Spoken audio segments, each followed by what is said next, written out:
Good day, everyone. Just a few things to think about. What's going on in the world today? It was, I think it was more than 10 years ago. I would say maybe 12 years ago. People, for a while, for a couple years, people were really into all these antibacterial soaps. Everybody was just going crazy buying antibacterial soaps. There's even Kleenex now that's antivirus, probably made for COVID, right? And with all the hand sanitizers, people got obsessed with sanitizing things, everything antibacterial. Then a study came out saying, stay away from these things, because what they do is they kill off the good bacteria, not just the bad. And what it does is your body, your immune system, it gets weaker, because your immune system needs bacteria to fight off, to get stronger. Otherwise, if you get rid of all the bacteria, once you come in contact with a bad virus or some type of bacteria, your body won't be able to fight it off. So you need a certain amount of bacteria, including good bacteria, which you're also getting rid of, to fight off viruses. And then I thought to myself, these two things came into my head right away. And it connects with the Great Global Reset, because that's about decreasing the population. Climate change, too many people, decreasing the population. The monarch, the royalists, they always say they go to Africa. The world has got too many people, and we're going to start with Africa, decreasing the population. Really, why are you starting with Africa to decrease the world population? You're going to go up, it's a continent, but it's full of countries. You're going to go up to these people and tell them they should stop having children because you think there's just too many. Okay. And monarchies own the best real estate in the world. The royals own. The royals own most of the best, let's just say the British monarchy. The Queen owns 12% of the world's best real estate, and then the rest of the family owns even more. And then you've got the other monarchies of the world. So there's just too many people in the world, and we just have to decrease ourselves, right? Okay, just put this all into the pot and spin it around, because I don't want to come out flat with what it is, what I'm trying to relay. So then I thought, when my sister had her kid, her son, her Brahmin son, we went to a Chinese restaurant, and he was sitting in the little baby high chair thing. And she gave him her keys. And the keys they say, are the dirtiest, filthiest, most full of bacteria. They are the worst. In fact, they say the kitchen sink with the sponge has more bacteria than your toilet. So don't take your sponge and put it all over the place, because it's got more bacteria than your toilet, believe it or not.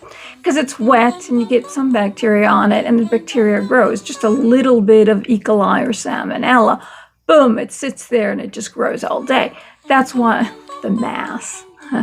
Okay, well, anyway, let's move past the mass and back to the keys. Doctors told us that it's good when kids put things in their mouths, pick up things, and suck on things that have been on the floor. The reason why is that their immune system is developing, and they need all this bacteria so the immune system can develop and find ways to fight all this bacteria off. Otherwise, they might not live that long. They'll get some kind of virus or disease, and they will not be able to fight it.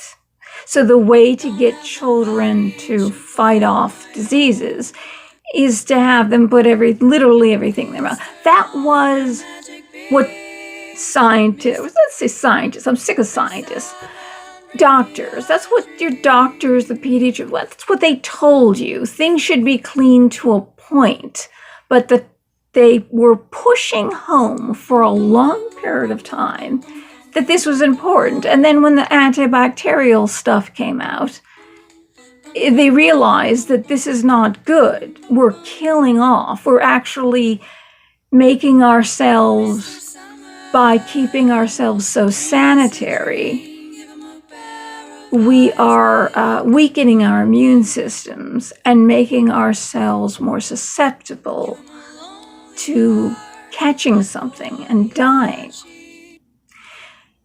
So if you put that whole thing in the pot of what I said about the visions of the very wealthy, the royalists, what they want for the world, the idea of climate change, that there's too many people on the earth, we're causing too much carbon dioxide. Put that all into the pot and spin it around. Because this particular video, I know. How dare I say? Well, I'm a germaphobe myself.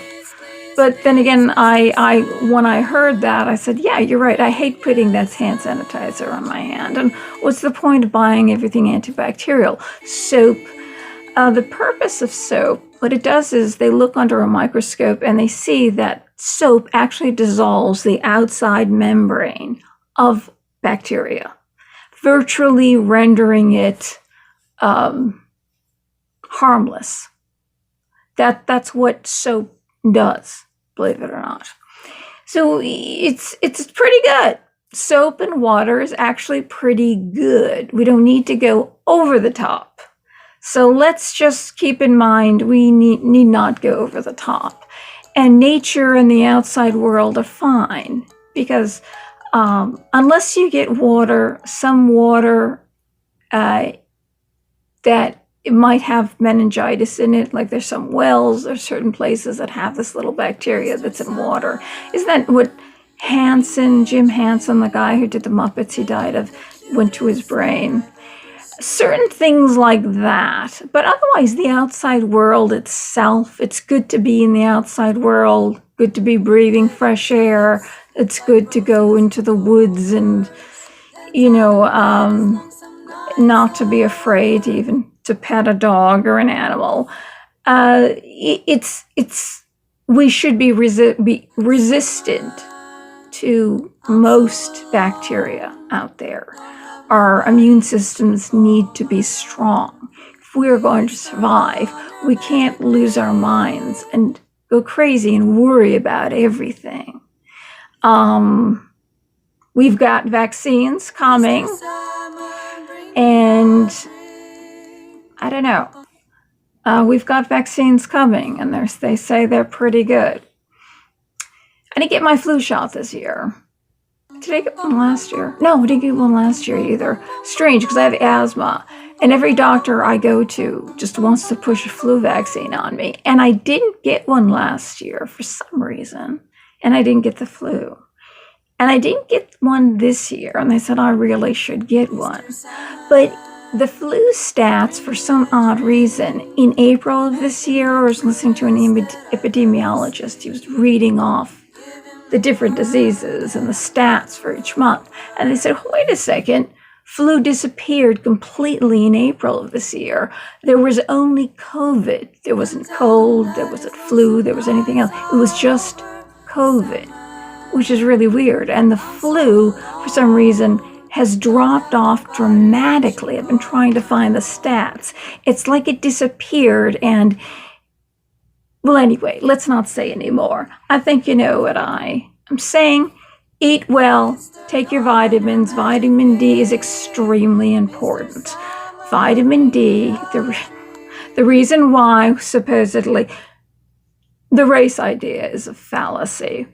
It's a fallacy, but the reason why some people have more melanin and less, and they will have more if they're in the sun a lot, it's because of vitamin D. See, the body needs only a certain amount. It comes from sunlight, from UV rays, and the body needs a certain amount, only a certain amount into the body. So if you live near the equator, you're going to get a tremendous amount of UV light. So the body produces melanin to stop a tremendous amount from coming in, just to allow in a certain amount. Why? Because the body makes vitamin D from sunlight. It prevents birth defects, and it helps us fight off all sorts of diseases. And in fact, it's very good if we get vitamin D and be in the sun rather than sheltering in our homes and hunkering down and locking down. We need to be in the sun to create the vitamin D because it actually helps fight off COVID. Vitamin D helps fight off a whole host of illnesses, diseases, viruses. A whole host. Even if you have fibromyalgia, the pain is worse, which is widespread body pain. It can be completely debilitating. If you have more vitamin D, it actually helps with the pain. So if you lived in the northern climates, the reason why they are very white and don't have much melanin, or melanin rising to the surface, it's because the body, through evolution, from living through hundreds of thousands of years in these particular parts of the world, the body did not produce much melanin because there isn't much sunlight up there. So the body could suck in as much sunlight as possible. So if you have very dark skin living in the north, you're not going to get enough vitamin D. You need to take it. Living in the house in the winter, we're inside a lot. We don't get enough vitamin D. We get seasonal affective disorder. We get very, very depressed. We need sun lamps. We need a certain amount of sunlight, but it's very important to take vitamin D. Zinc is also very important. It helps even fight off colds, not just vitamin C, but zinc. So really eat very well. Get your vitamins. There's no harm in doing that. If any doctor tells you, don't eat well and don't take your vitamins, just the vaccine, it's like, well, that may do the trick, but it's good to help fight off everything, including depression. Get that light during the winter. We're going into the winter months now. Get that extra sunlight, get that vitamin D in your system. Keep yourself healthy and keep yourself going through this, what Biden will say, a long, dark winter. And his scientist that he's listening to says that we must lock down for 6 weeks. Remember, they told us 2 weeks. 2 weeks to slow the spread, or 14 days to slow the spread. And I thought to myself right away, it's going to be another 14 days, and another 14 days, and another 14 days. They're going to keep at it. This is never going to end. I knew when I saw Fauci and Burka, I keep calling her Burka because she has all those scarves, Burks. When I saw them, I said, oh my God, Trump. Hire 2 of your own just 2 other epidemiologists who actually work in the field, work with people who aren't paper pushers, who've never worked in the field, and really know what they're doing and may possibly actually accomplish something instead of failing. When AIDS came around, they blamed Reagan for they said that he ignored AIDS, and that's why, because he didn't like gay people, and that's not true. Dr. Fauci was hired, and Dr. Fauci got it all wrong. So he got Ebola all wrong too. Hire 2 people who actually know what they're doing so they can kind of say, well, we're working in the field, and they should be able to respect each other because they're of the same rank. They should be, as far as reaching the highest levels in academia in that particular profession. I knew that was the end of America the second I saw the 2. You get that gut feeling. People don't even need to speak a word. I said, that's it. This is it. So Biden, what is 6 weeks going to be? 60 years? I'm going to go by 6 months. No, we know it's more than that. It's been 10. Or it's 60. It's going to be 600 years. These people probably have devised some way of anti-aging and living forever. I mean, really, Fauci, you really need to retire. You're 80 years old. You need to retire. You've been doing this long enough. Granted, you don't have dementia yet, but I need to see an accomplishment. So far, nothing on the table. Okay. Well, anyway, stay strong, everyone. Peace, love to you all. And I appreciate if one person actually watched this video all the way. If you watch this video all the way through, I love you even more. Thank you so much. And stay strong, everyone. I'm with you.